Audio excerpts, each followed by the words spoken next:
माननीय सभापति महोदय, आज हमारे carriers of goods by sea bill 2024 के बारे में आज हमारे परम आदरणीय संसदगण ने भाग ली है और सब लोगों ने बड़े महत्वपूर्ण अपनी सुझाव भी दी है। मैं सबको विशेष रूप से धन्यवाद देना चाहता हूं। विजय कुमार जी, कृष्ण प्रसाद तेमिति जी, आदित्य यादव जी, निशिकांत दुबे जी, प्रतिमा मंडल जी, सुप्रिया सोले जी, तिलेश्वर कामत जी, अरविंद चौहान जी, रविंद्र दत्त वेकर जी, गुरुमूर्ति जी, सुदामा जी, एनके परमेश्वरन जी और विशाल दादा प्रकाश बाबू जी, सागर ईश्वर कुमार जी और कोई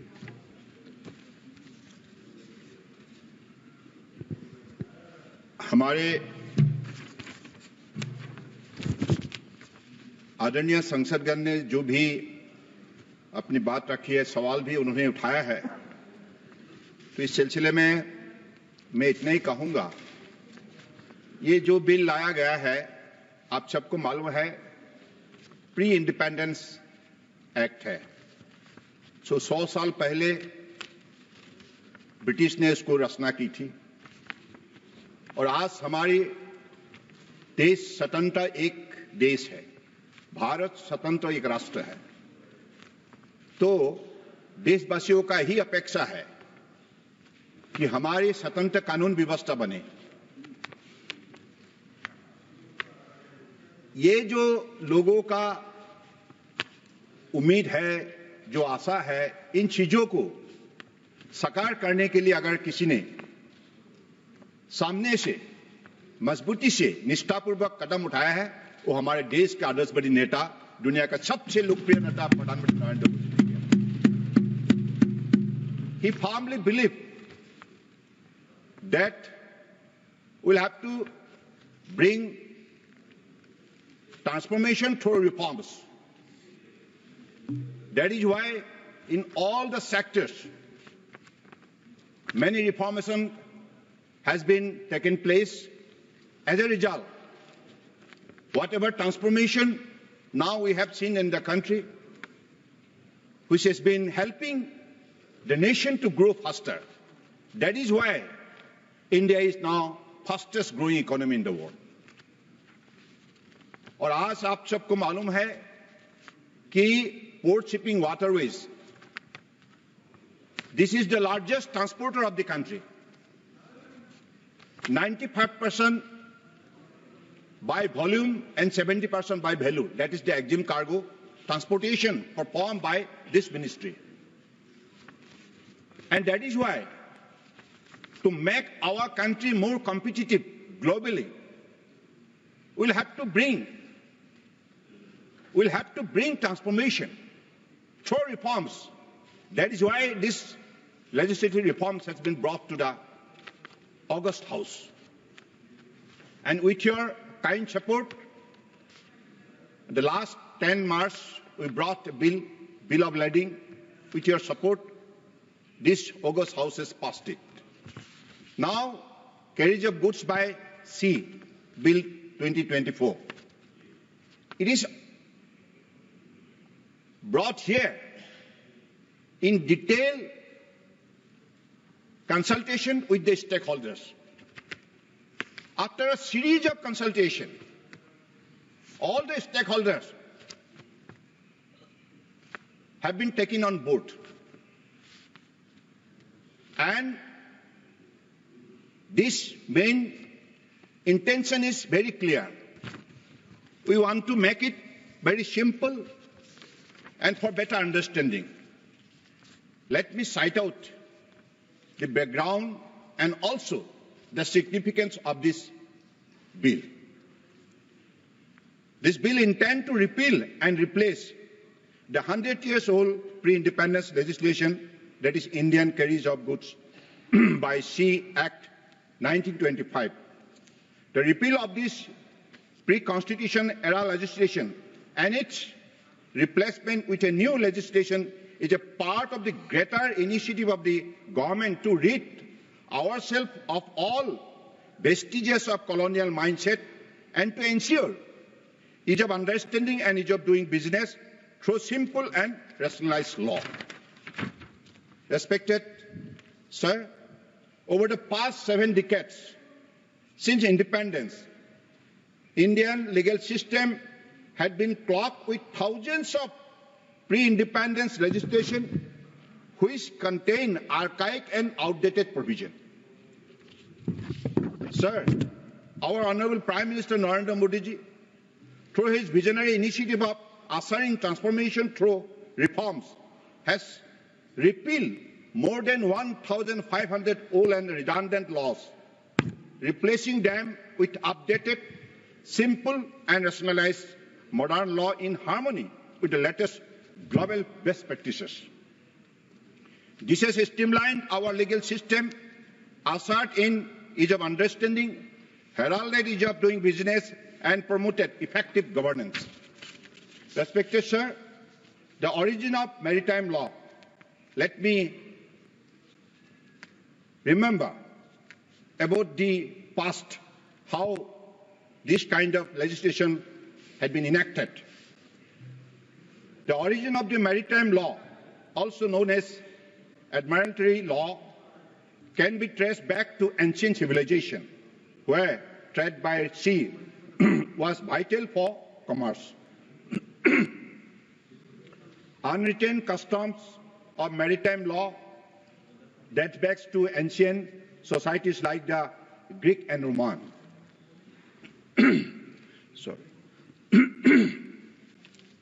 The earliest maritime code was the Rhodian Sea Law, approximately 900 to 300 BC, which originated in the Greek island of Rhodes, which is considered a precursor to modern maritime law.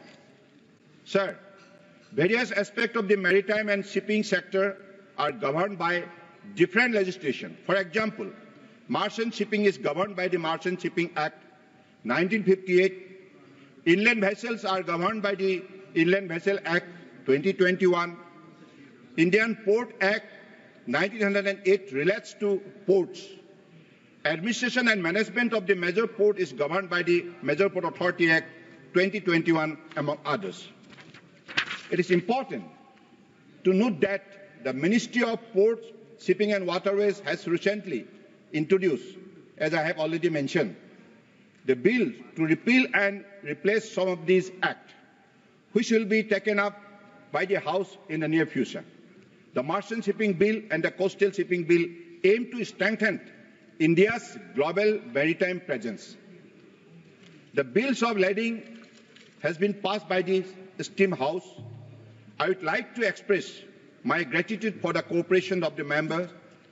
Today, we are discussing the Carriage of Goods by Sea Bill 2024.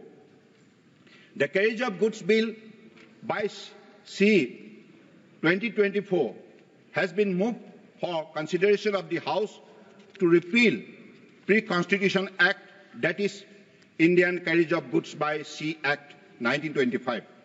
For the benefit of the honourable members, I would like to briefly give the background of the existing law. The Act of 1925 is substantially based on the International Convention for the Unification of Certain Rules of Law relating to Bill of Lading of August 1924, which are called Hague Rules. This convention was amended by the Brussels Protocol of February 1968, which is called Visby Rules. With increase in trade, the inclusion of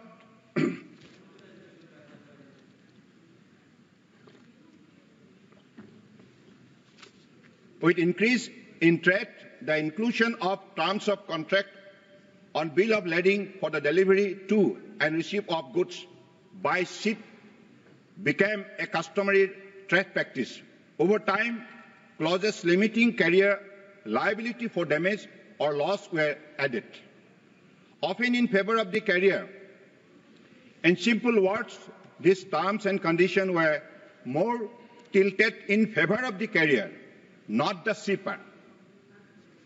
This resulted in inconsistent practices regarding the liability of carriers for damages or loss to goods shipped by sea.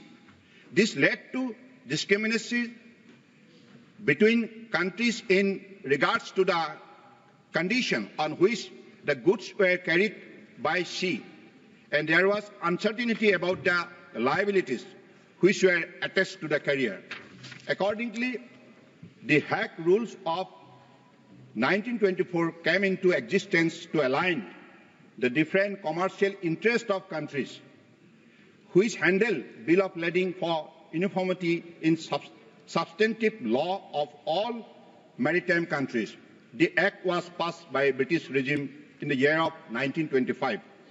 The said Act of 1925 is a brief legislation comprising 7 sections which deal with the applications of the Hague Rules as amended by the Visby Rules together, known as Hague-Visby Rules, laid in the Schedule of 1925 Act.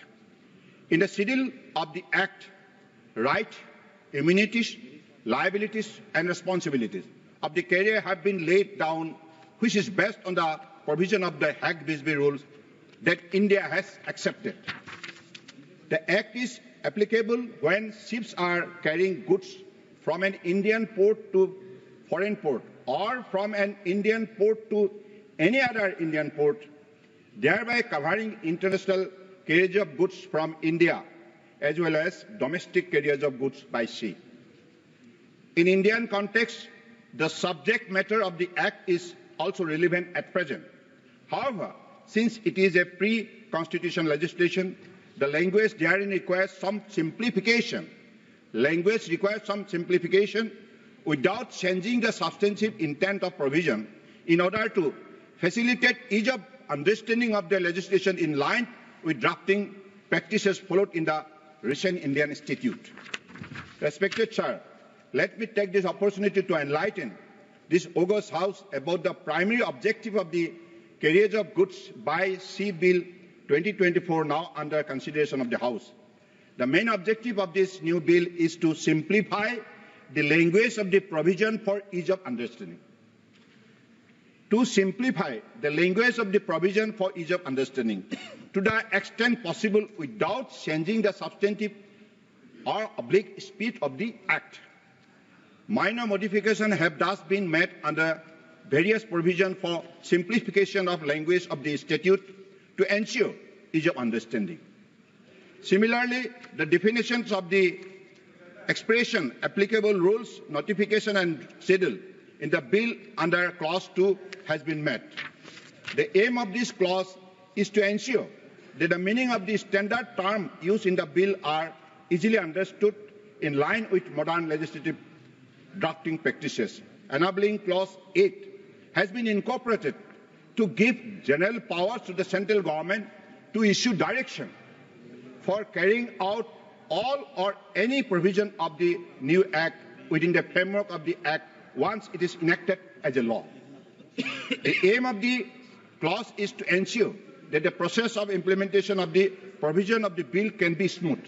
For the smooth implementation of the clause, the bill also introduces a provision as clause 9 empowering the central government to amend the schedule by notification, which may facilitate modification of the schedule of the bill if required. Such notification will then also be presented in both houses of the parliament. Without the approval of the parliament, nothing is going to happen. So this apprehension, whatever you have, please remove from your mind, because this has already clarified the standpoint. This provision is aimed to ensure that the amendment for any modification of the Hague-Visby rule as incorporated in the schedule can be faster in line with standard and modern legislative drafting practice. The bill also introduces clause 10, which states that every notification issued under the Act shall be laid before Parliament so as to ensure proper legislative control over executive action. So this is one of the points raised by our honourable members. So this is clarified about their apprehension. This clause will ensure that any notification that amended schedule of the bill is duly scrutinized and approved by the Parliament. This Parliament has got the power. Ultimately, it will finally approve. Honorable Chairman, sir, as the shipping sector is growing faster, there is no need for reformative or simple legislation. Easy understanding of the law will lead to ease of doing business and reduce the potential risks of litigation. The bill, therefore, is expected to make India's law for the carriers of goods by seas simpler and effective. Simpler and effective. Honorable Chairman, sir, this bill retains provision that strike a balance between the rule of the shipper and the carrier, because this relationship must be holistic relationship, trustworthy relationship. That is why shipper and carrier, they must have better understanding to each other, better credibility to each other.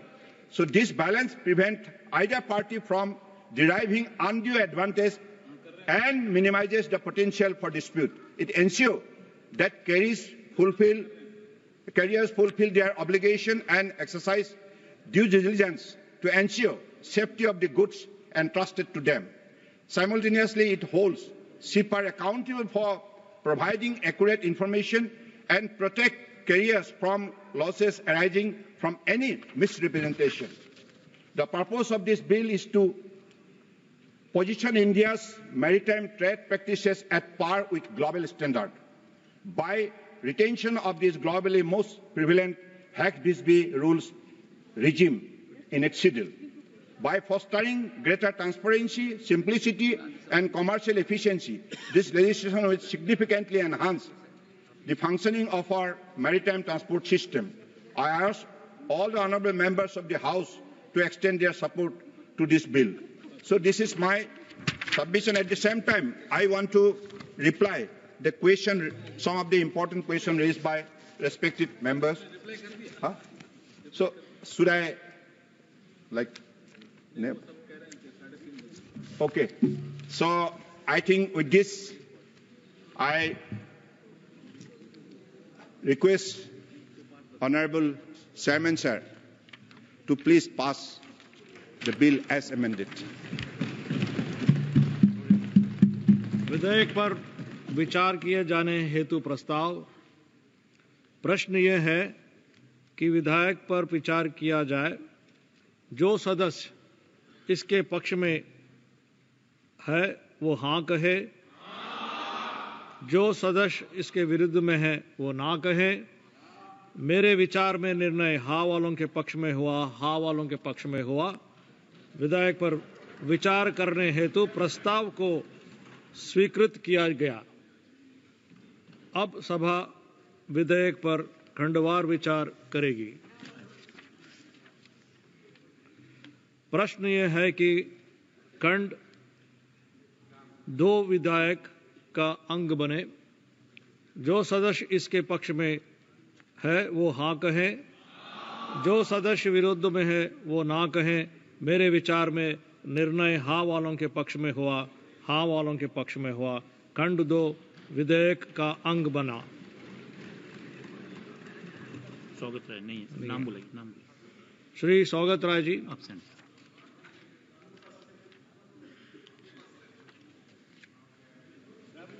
प्रश्न यह है कि खंड 3 और 4 विधेयक के अंग बने। जो सदस्य इसके पक्ष में है वो हाँ कहे, जो सदस्य विरुद्ध में है वो ना कहे। मेरे विचार में निर्णय हाँ वालों के पक्ष में हुआ, हाँ वालों के पक्ष में हुआ। खंड 3 और 4 विधेयक का अंग बना। श्री N.K. प्रेमचंद्रन जी। संशोधन संख्या। I am moving the amendment. संख्या 3। Instead of having an express statement, my amendment is a valid condition. It is more. प्रश्न यह है कि श्री N.K. प्रेमचंद्रन द्वारा प्रस्तुत संशोधन संख्या 3 को संस्कृत किया जाए, स्वीकृत किया जाए। जो सदस्य इसके पक्ष में है वो हाँ कहे, जो सदस्य इसके में विरुद्ध में है वो ना कहे। मेरे विचार में निर्णय ना वालों के पक्ष में हुआ, ना वालों के पक्ष में हुआ। संशोधन अस्वीकृत हुआ। प्रश्न यह है कि खंड 5 विधेयक का अंग बने। जो सदस्य इसके पक्ष में है वो हाँ कहे, जो सदस्य विरुद्ध में है वो ना कहें। मेरे विचार में निर्णय हाँ वालों के पक्ष में हुआ, हाँ वालों के पक्ष में हुआ। खंड 5 विधेयक का अंग बना। श्री सौगत राय, संशोधित संख्या 8। प्रश्न यह है कि खंड 6 विधेयक का अंग बने। जो सदस्य इसके पक्ष में है वो हाँ कहें। जो सदस्य विरुद्ध में है वो ना कहें। मेरे विचार में निर्णय हाँ वालों के पक्ष में हुआ, हाँ वालों के पक्ष में हुआ। खंड 6 विधेयक के अंग बना। श्री NK प्रेमचंद्रन जी, संशोधक संख्या 4 से 6। Yeah, I am moving the amendment, sir. प्रश्न यह है कि श्री NK प्रेमचंद्रन द्वारा प्रस्तुत संशोधन संख्या 4 से 6 का स्वीकृत किया जाए। जो सदस्य इसके पक्ष में है वो हाँ कहे। जो सदस्य इसके विरुद्ध में है वो ना कहे। मेरे विचार में निर्णय ना वालों के पक्ष में हुआ, ना वालों के पक्ष में हुआ। संशोधन अस्वीकृत हुआ। प्रश्न यह है कि खंड 7 से 12 विधेयक का अंग बने। जो सदस्य इसके पक्ष में है वो हाँ कहें। जो सदस्य विरुद्ध में है वो ना कहें। मेरे विचार में निर्णय हाँ वालों के पक्ष में हुआ, हाँ वालों के पक्ष में हुआ। खंड 7 से 12 विधेयक के अंग बने। श्रीमती प्रतिमा मंडल, संशोधन संख्या 9। वो नहीं है। प्रश्न यह है कि अनुसूचित विधेयक का अंग बने। जो सदस्य इसके पक्ष में है वो हाँ कहें। जो सदस्य इसके विरुद्ध में है वो ना कहे। मेरे विचार में निर्णय हाँ वालों के पक्ष में हुआ, हाँ वालों के पक्ष में हुआ। अनुसूची विधेयक का अंग बनी।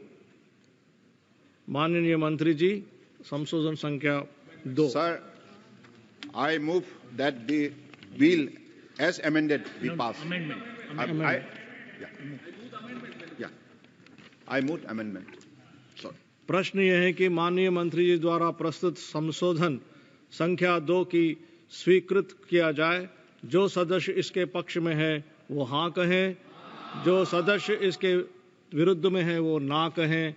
मेरे विचार में निर्णय हाँ वालों के पक्ष में हुआ, हाँ वालों के पक्ष में हुआ। संशोधन स्वीकृत हुआ। प्रश्न यह है कि खंड 1 विधेयक का अंग बने। यथा संशोधित विधेयक के अंग बने। जो सदस्य इसके पक्ष में है वो हाँ कहें। जो सदस्य विरुद्ध में है वो ना कहे। मेरे विचार में निर्णय हाँ वालों के पक्ष में हुआ, हाँ वालों के पक्ष में हुआ। खंड 1 यथा संशोधित विधेयक का अंग बना। माननीय मंत्री जी, संशोधन संख्या 1। Sir, I move the amendment. प्रश्न यह है कि माननीय मंत्री जी द्वारा प्रस्तुत संशोधन संख्या 1 को स्वीकृत किया जाए। जो सदस्य इसके पक्ष में है वो हाँ कहें। जो सदस्य इसके विरुद्ध में है वो ना कहे। मेरे विचार में निर्णय हाँ वालों के पक्ष में हुआ, हाँ वालों के पक्ष में हुआ। संशोधन स्वीकृत हुआ। प्रश्न यह है कि यथा संशोधित अधिनियम सूत्र विधेयक का अंग बने। जो सदस्य इसके पक्ष में है वो हाँ कहें। जो सदस्य विरुद्ध में है वो ना कहे। मेरे विचार में निर्णय हाँ वालों के पक्ष में हुआ, हाँ वालों के पक्ष में हुआ।